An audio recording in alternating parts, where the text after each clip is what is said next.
পলকের একটু দেখা আরো একটু বেশি হলে ক্ষতি কি? যদি কাটে প্রহর পাশে বসে মনের দুটো কথা বলে ক্ষতি কি?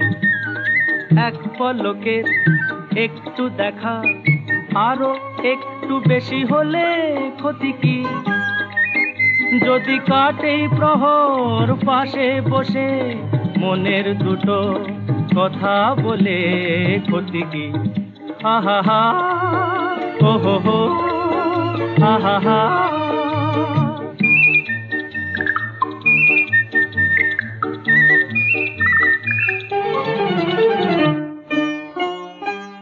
মিষ্টি হাসির দুষ্টুমিতে ভালোই লাগে সাড়া দিতে, ওগো সাড়া দিতে।